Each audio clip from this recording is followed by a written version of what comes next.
orang yang membela mati-matian bahwa Presiden Joko Widodo tidak pernah berbohong, bagi saya ada problematika etik yang perlu ditelaah, gitu ya. Jadi permintaan Pak Luhut agar publik santun, harusnya Pak Luhut sampaikan kepada para pejabat, termasuk diri Pak Luhut sendiri, agar lebih santun, ya. Karena kau yang gelap, ya. Pergi saja kau, dan segala macamnya ucapan-ucapan beliau belakangan menurut saya jauh dari apa yang beliau harapkan kepada publik, bahwa seharusnya Pak Luhut sendirilah yang bersikap santun, begitu ya. Jadi aneh juga kalau publik selalu ditekan. Saya agak ingat lagu Iwan Fals, ya. Lagu Iwan Fals bilang, urus saja moralmu, urus saja akhlakmu, ya. Bukan kemudian pejabat sibuk mengurus moral publiknya, padahal mereka sendiri jauh dari moralitas itu.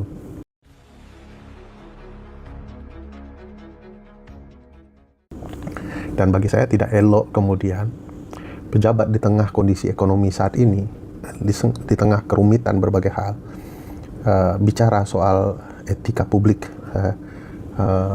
untuk bersikap santun.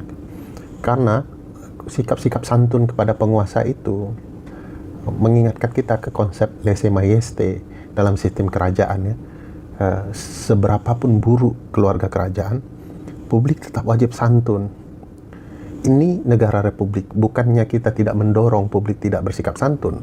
Santun itu harusnya menjadi tradisi kita. Tapi bagaimana pejabat dalam melihat sikap publik juga harus peka, begitu ya. Masa publik disuruh santun perutnya lapar, gitu ya. Ketidakpastian makin memuncak, baik ekonomi, penegakan hukum.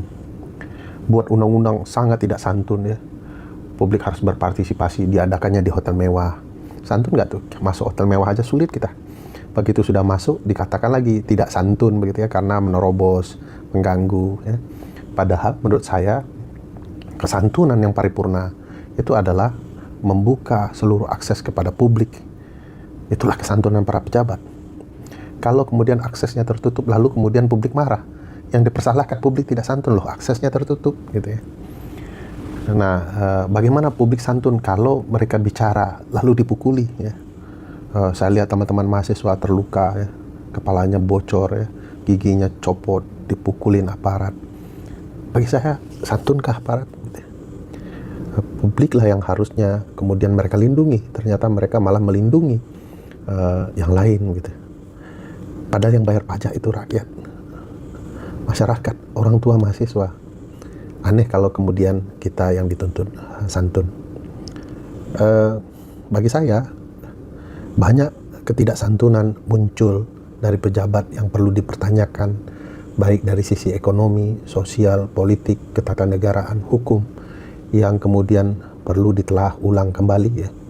Saya yakin publik sedang tidak diam, ya. Secara global, masyarakat sedang mempertanyakan pemerintah, bukan sistemnya, tapi pemerintahnya.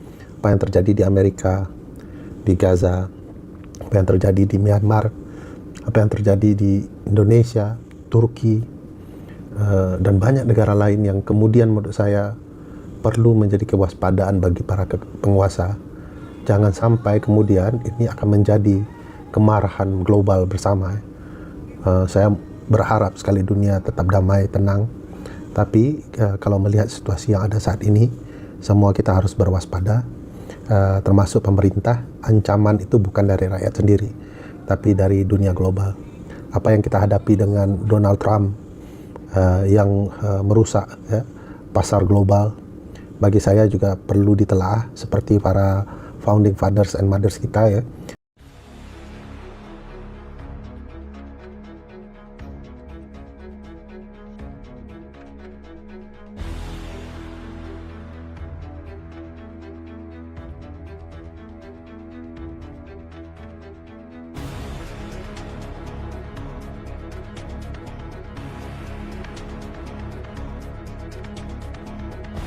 Di negara ini juga, makanya kan kita aneh di negara yang Islam terbanyak ini, justru hukum Islam itu banyak orang alergi gitu loh, hanya tahu kulitnya saja.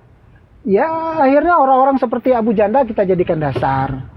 Nah, ini menurut saya yang harus cerdas. Nah, kembali ke Pak Yakul, sebenarnya niat baik saja sih, political will dia untuk menyelesaikan permasalahan ini. Bukan cuma Pak Yakul, sebenarnya sudah ada Harun Masiku. Kita tidak lihat label agamanya kan, kasusnya kan sama persis itu. Cuma niat baik mau menyelesaikan. Tapi begitu kaitannya dengan dunia internasional, contoh pada saat masa teroris zaman Amrozi, ada orang yang tinggalnya di ujung gunung aja ketahuan tuh di mana dia. Karena memang jadi sorotan dunia. Banyak orang yang meminta ini untuk dituntaskan. Padahal dia afiliasi dengan dunia umum juga nggak ada data dan segala macam. Tapi aparatur kita bisa melacak sampai ke ujung-ujung gunung, sampai detail kegiatannya dia paham. Nah ini kan sebenarnya menurut saya unsur politis dan unsur melindungi. Karena ini kan kaitannya kan efek domino gitu loh. Kalau tertangkap banyak yang lain. Nah disinilah saya lihat kekuasaan itu masih kental di sini. Makanya agak susah kita. Makanya kan kejadian kemarin pada saat seorang diputuskan cuma 6,5 tahun dengan kasus 272 triliun. Begitu Pak Presiden nyentil aja kan langsung selesai itu. Nambah hukumnya. Nah inilah di sini kita butuh orang nomor 1 Indonesia yang kemarin terpilih itu untuk ada andilnya gitu loh. Karena kata-katanya itu, kalau kata-kata di Komal seperti ini wallahu alam Bang. Tetapi kalau kata-kata presiden, kata-kata gubernur berlaku. Karena tanda tangannya berlaku, perangkatnya dia punya, perangkat kerasnya dia punya, perangkat lunaknya dia punya, senjata dia punya, uang dia ada, APBN-nya ada kan. Undang-undang juga dia meresmikan dia sebagai pemimpin. Kurang apa gitu loh. Nah, tinggal sekarang tindakan. Dan tindakan ini perlu evaluasi. Jangan sekedar kita lepas. Kalau pemimpin itu kan kadang-kadang dia cuma lip service ya.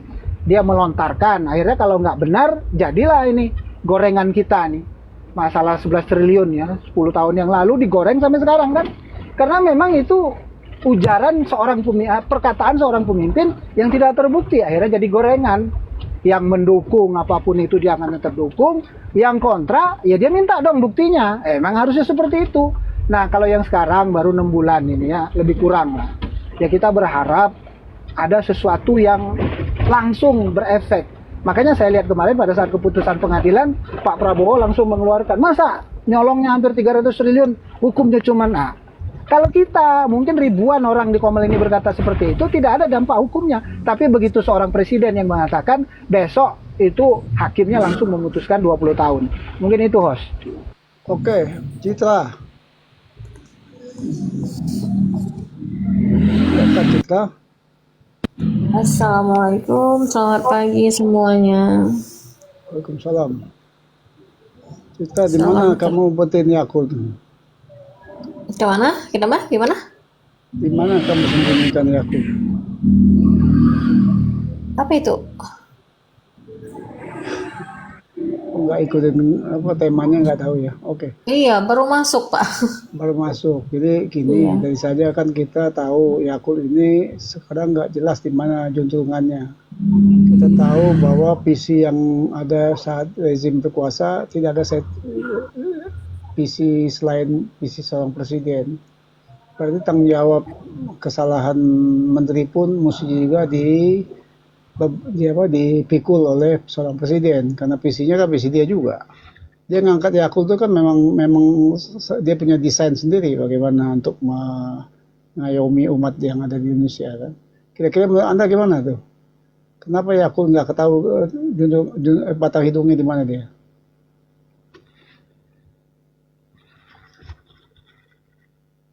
Halo? Halo? Kayaknya nggak siap nih bro. Coba ya, Anda dengar dulu yang lain bicara ya. Dragon Ball, bicara Dragon Ball. Oke, assalamualaikum warahmatullahi wabarakatuh. Selamat pagi, menjelang siang. Asal masuk, Ya kita tahu lah. asal masuk aja berarti nggak mampu dan menyerap. Jadi tingkat penyerapannya agak lemah. Dragon Ball, langsung. Oke, terima kasih. Kalau saya sih ini ada muatan politiknya ya bos. Hah? Karena Ada kenapa? muatan hukum aja deh, bicara hukum nih. Yakult kemana nih?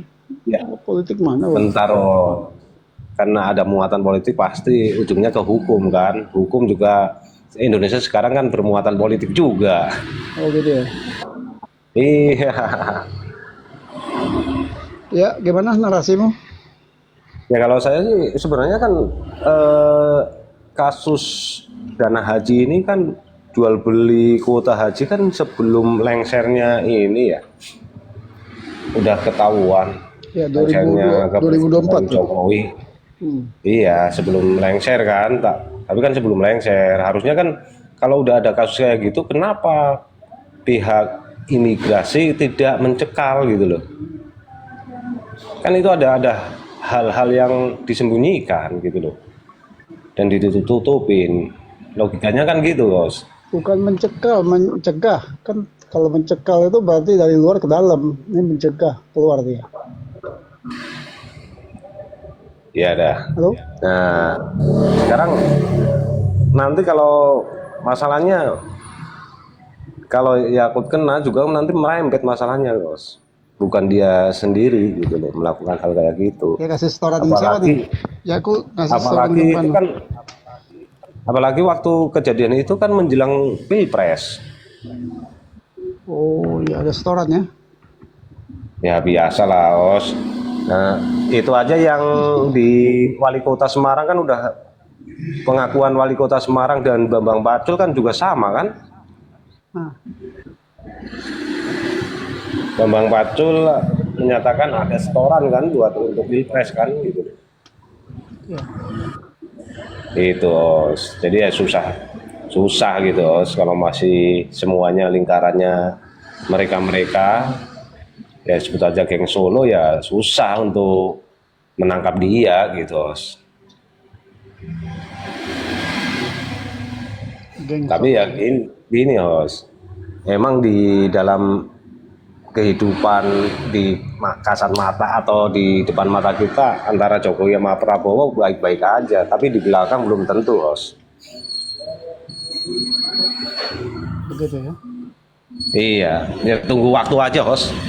Tinggal tunggu waktu aja, nggak mungkin dong. Berapa lama Karena- nunggu Prabowo akan membereskan negeri ini? 5 tahun atau setahun? Nggak nyampe os, nggak nyampe. Paling telat nanti ada reshuffle itu kayak di bulan-bulan sebelum Januari tahun 2026.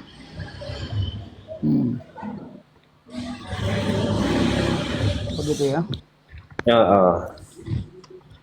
jadi ya kita ya sabar, nggak mungkin dong namanya baru. Kok lama banget ya. Kalau Kim Jong Un bekerja tuh seminggu ada yang udah ditembak mati tuh sama Kim Jong Un atau dilempar ke Ya iya, tapi kan kita lihat sendiri Os, kalau di Indonesia untuk menjatuhkan suatu misalkan menjatuhkan mafia kita harus masuk ke mafia dulu dong Os. Kan gitu. Gitu ya.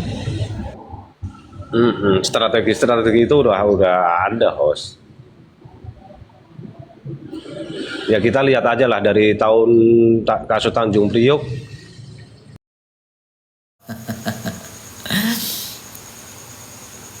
Terima kasih kepada sahabat-sahabat semua yang sudah bergabung di room live mulu netizen ya, dibantu tap tolernya, dibantu tap tolernya, dibantu tap tolernya, dibantu tap tolernya agar live-nya semakin ramai, semakin luas jangkauannya, semakin banyak penontonnya ya. Bukan konten coba muka serius, gak usah ketawa-ketawa. Kok ngatur-ngatur aku Jidin? Iki karep-karepku sing gawe konten aku kok ngatur-ngatur lek ndak seneng aku ngali kon. Jidin, kamu jangan ngatur-ngatur saya. Kalau kamu nggak suka sama saya ngali, minggir. Hah? Waduh, saya itu diserang rek, saya diserang sama buzzer-buzzer itu rek. Ini rek, buzzer-buzzer rek nyerang saya rek. Coba itu lihat rek. Orang Cianjur ini rek. Orang Cianjur ini rek nyerang-nyerang saya. Nyerang-serang saya itu orang Cianjur. Kenal Pot Racing, terima kasih Kenal Pot Racing.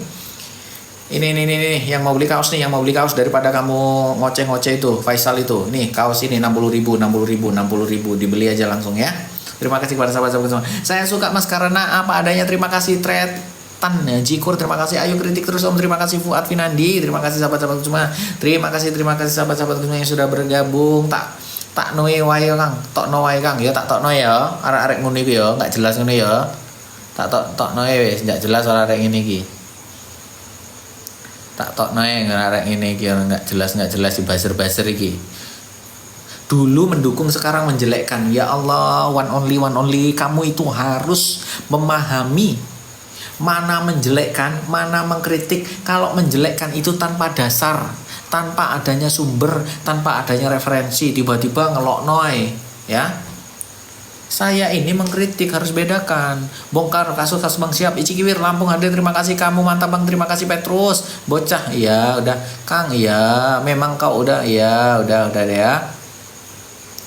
Memang kau udah stres, nggak suka cara membuat konten, nggak menarik sekalipun. Ya udah, kalau nggak suka, minggir kamu, ngalih kon. Passwordnya Ici Kiwir, nampak kali kayak mulut mama rempong. Iya, oknum gue Bang. Wajahmu sing jelek gue Mas, iya. Barber desa Bang, bongkar-bongkar kasus korupsi hadir Tanjung Minang, terima kasih. Biasa kritik pengen tenar, iyo aku pengen tenar ya, awas kalau aku jadi artis kon. Terima kasih Uji Jaga Karsa, oh jaga raga. Kritik orang yang kursi pasti setuju Kang Mas, terima kasih. Mau aja kalian lihat bacot bebek, iya.